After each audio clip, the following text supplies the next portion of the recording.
Assalamualaikum warahmatullahi wabarakatuh. Hari ini kita akan melanjutkan pembelajaran minggu kemarin atau pertemuan kemarin ya, mengenai 2 dimensi dan 3 dimensi. Pada hari ini saya akan menjelaskan objek 3 dimensi ya, dari buku panduan buatan Pak Slamet Akhwandi. Ini kajur kalian sendiri ya, kajur multimedia. Kita akan langsung menuju ke dalam materi. Untuk tujuan dan lain sebagainya ini bisa kalian pelajari sendiri, kalian baca sendiri. Oke. Perbedaan dari 2 dimensi dan juga 3 dimensi.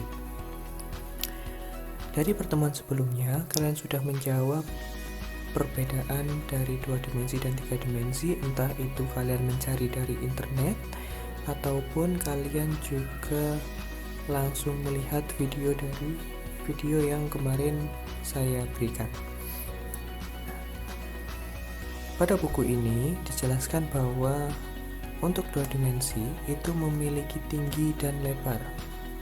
Ada juga beberapa siswa yang kemarin sudah menjawab dengan memiliki sumbu X dan juga sumbu Y. Itu sama-sama benar. Sedangkan untuk 3 dimensi itu memiliki tinggi, lebar, dan kedalaman. Atau bisa juga kita sebut sebagai sumbu X, Y, dan Z. Nah, ini adalah gambar nyata perbedaan dari 2 dimensi dan 3 dimensi. Apabila 2 dimensi itu hanya memiliki tinggi dan lebar, atau bisa kita sebut X dan Y ya.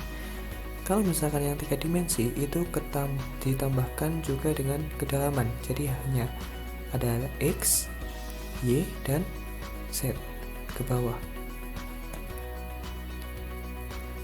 Nah, bagaimana manusia itu bisa memperoleh kesan kedalaman?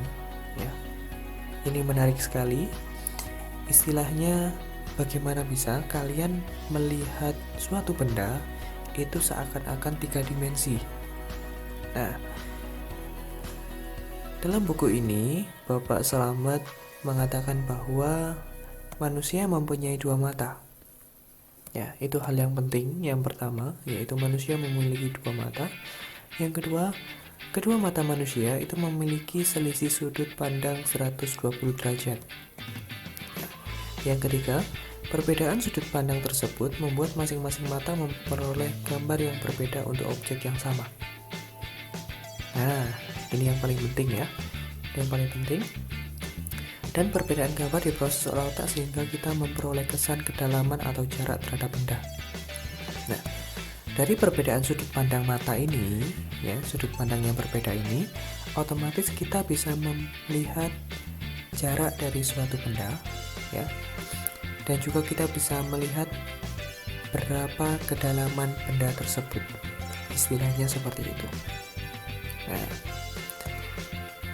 dalam buku ini juga Bapak Slamet memberikan suatu percobaan. Jika kalian mencoba untuk menutup salah satu mata selama 2 hari, ya, menutup salah satu mata 2 hari, dan Anda akan mengetahui bahwa Anda tidak dapat menentukan dengan mudah jarak antara Anda dengan benda yang Anda lihat. Ya, istilahnya, dari percobaan ini dapat kita simpulkan bahwa ya, kita bisa menentukan jarak diri kita atau jarak mata kita dari suatu benda berdasarkan dari perbedaan sudut pandang. Seperti itu. Ini gambarannya seperti ini ya. Kita bisa menentukan benda itu berjarak berapa sentimeter dari kita apabila kedua mata kita bisa melihat benda tersebut. Seperti itu. Nah, pada grafik 2 dimensi dan juga 3 dimensi, kita memiliki sumbu koordinat yaitu Y, X, dan Z. Dan kedalaman itu yang Z tadi ya, ini didefinisikan sebagai jarak antara viewer terhadap objek yang dia lihat. Nah, sehingga untuk Z itu hanya ada pada 3 dimensi.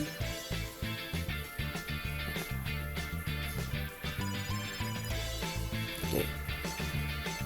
Berikutnya, pada gambar-gambar di bawah ini ada beberapa benda yang di sini. Manakah yang termasuk pada objek 2 dimensi atau 3 dimensi? Oke, pada beberapa benda ini coba kita cek, coba kita lihat ya. Ada berapa dimensikah yang mereka miliki? Yang pertama, ada benda kotak di sini, atau bisa juga kita sebut dengan persegi ya. Untuk persegi ini hanya memiliki 2 sumbu. Saya akan taruh di sini. Pertama, dia punya sumbu X dan juga dia punya sumbu Y. Oke, berarti ini termasuk 2 dimensi. Nah, yang berikutnya, untuk bola ini juga memiliki sumbu X dan sumbu Y. Sumbu Z-nya bagaimana, Pak? Tidak ada. Kenapa? Karena pada bola ini dia tidak memiliki kedalaman. Nah, berbeda dengan tabung. Tabung ini ya, kalau misalkan kita pecah, nah, dia memiliki sumbu X ya, yang ke arah kanan ini sumbu X, kemudian dia punya sumbu Y,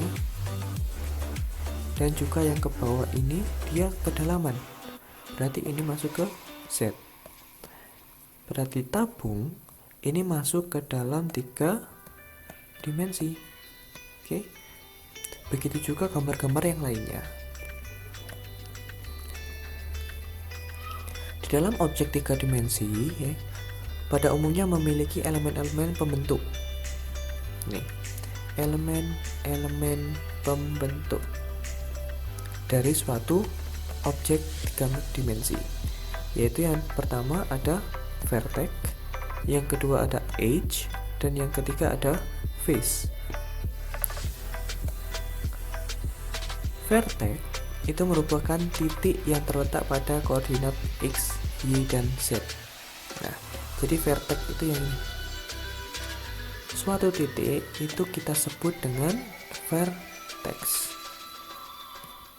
Dan apabila objeknya itu suatu titik, otomatis dia itu akan terletak pada sumbu X, misalkan ya, ini X.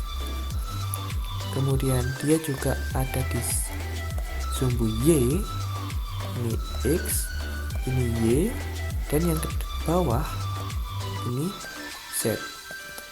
Jadi otomatis titik ini terletak pada 3 sumbu X, Y, dan Z. Kemudian edge itu merupakan pertemuan dari 2 vertex atau 2 titik ya. Pada objek kubus berikut, edge atau rusuknya ditandai dengan garis berwarna merah. Nah, pada gambar ini ya, edge-nya itu yang warna merah ini ya. Ini edge, dan edge ini merupakan gabungan dari satu vertex di sini, satu titik, dan satu vertex di sini. Pada benda kubus ini ya, dia memiliki 1, 2,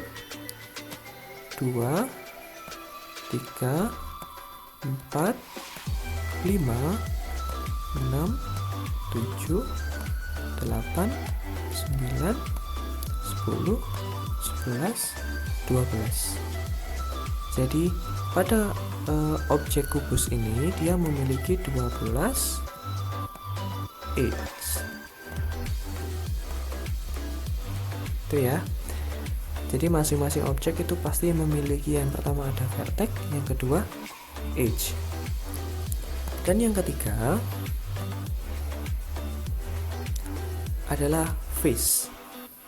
Nah, ini face itu merupakan gabungan dari vertex dan juga edge. Nah, gitu ya. Jadi face itu bagian yang merah ini. Sebentar. Oke. Face itu bagian yang merah ini, Dan bagian merah ini terbuat dari gabungan antara vertex atau titik, ada 4 titik di sini, dan juga ada edge atau garis ini, 1, 2, 3, 4. Oke, jadi face yang ini dia gabungan dari 4 vertex dan 4 edge. Dan pada objek ini, objek kubus ini terdapat 1, 2, 3, 4, 5, dan 6 face. Maaf ya, ini tulisan saya jelek karena ini menggunakan mouse.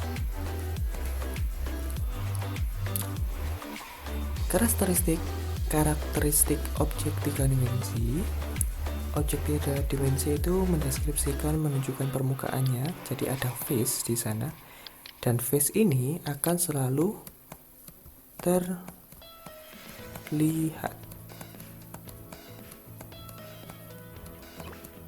Ini akan selalu terlihat. Kemudian objek 3 dimensi dapat dinyatakan dalam vertex titik 3 dimensi, dan juga objek ini selalu memiliki volume.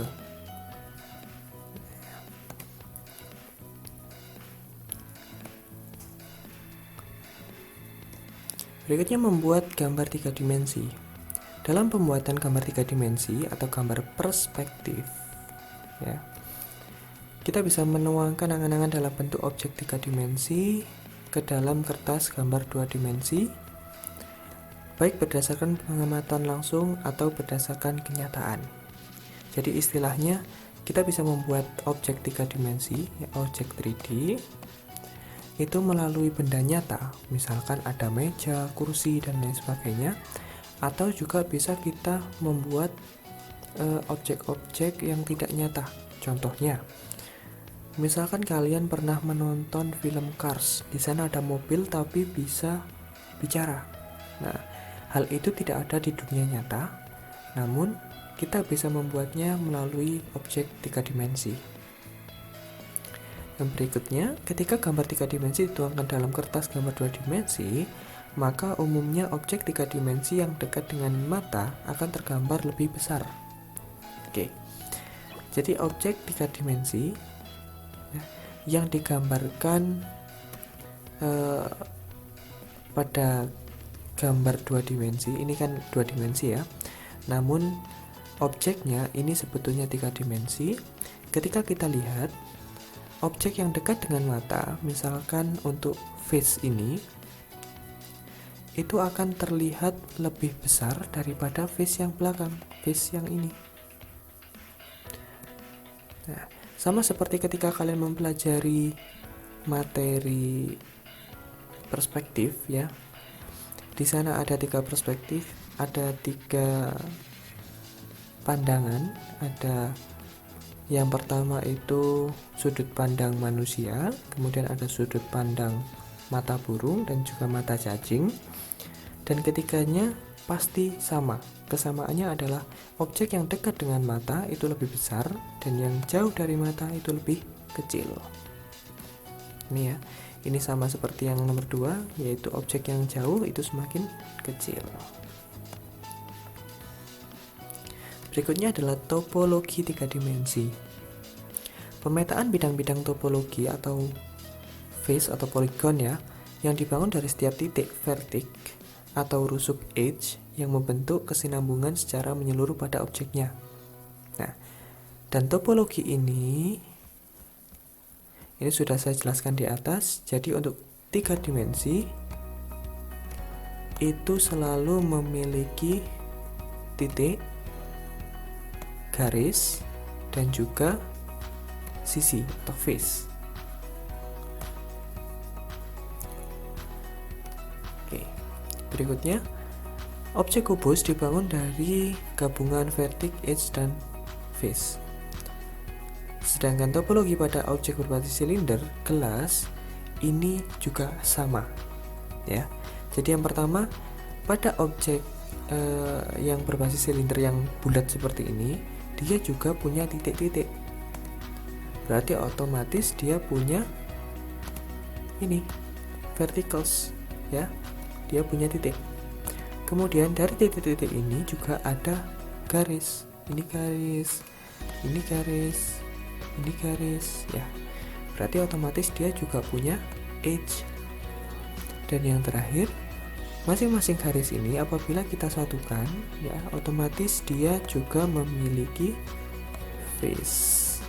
Jadi semua objek apapun bentuknya itu akan memiliki 3 hal ini, ada titik, garis, dan juga face.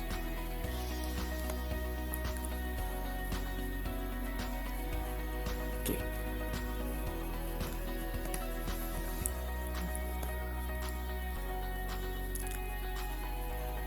Berikutnya ya, pada garis besarnya untuk objek 3 dimensi itu memiliki 3 bentuk. Yang pertama ada objek primitif, yang kedua ada NURBS modeling, dan juga sculpting.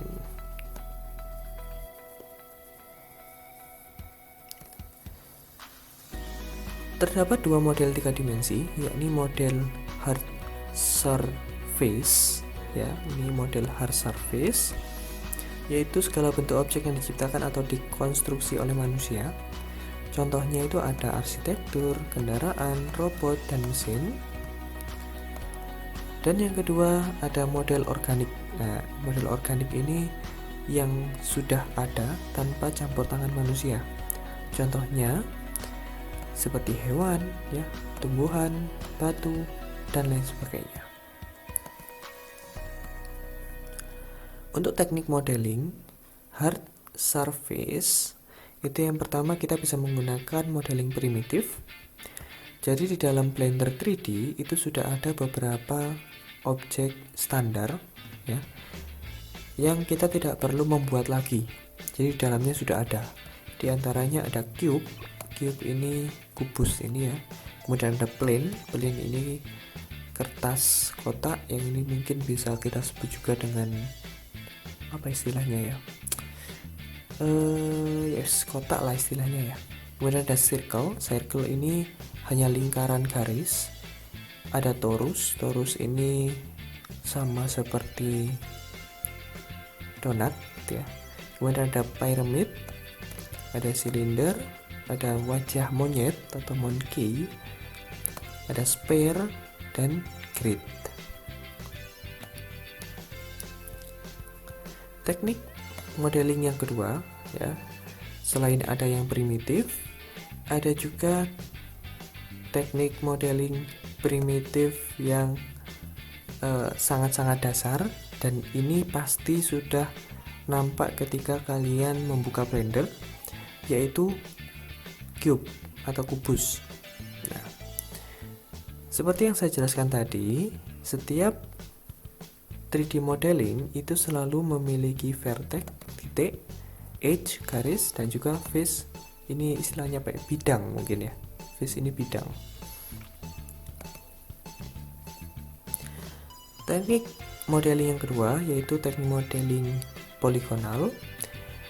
Untuk teknik ini biasanya pembentuk dasar bangun 3 dimensi. Dan poligon tidak selalu berbentuk bidang geometri, misalkan kubus, kerucut, atau yang lain sebagainya. Terdiri dari panjang dan lebar, dan sebagian besar model 3D saat ini dibangun dengan menggunakan poligonal berstruktur. Nah, ketika kita akan membuat sebuah model atau objek ya, kita bisa menggunakan direct mesh editing, kemudian pengeditan berdasarkan vertex, edge, dan face. Jadi masing-masing bagian itu bisa kita edit. Contohnya, kita bisa mengedit berdasarkan titiknya, bisa kita geser ya titiknya. Kita juga bisa mengedit berdasarkan garisnya, dan juga berdasarkan bidangnya. Nah, garis, titik, bidang. Kita juga bisa menggunakan teknik sculpting atau membentuk objek dengan cara memahat. yang nanti prakteknya akan kita mulai ketika kalian sudah menginstal Blender 3D ya. Oke. Saya rasa untuk selanjutnya ini seperti modeling pada Blender ini sudah masuk ke dalam praktek ya. Jadi nanti akan kita bahas pada beberapa pertemuan setelah ini. Nanti untuk materi hari ini cukup sekian. Apabila masih ada beberapa yang kurang silahkan ditanyakan. Untuk selengkapnya kalian bisa langsung membaca sendiri modul yang akan saya kirimkan. Assalamualaikum warahmatullahi wabarakatuh.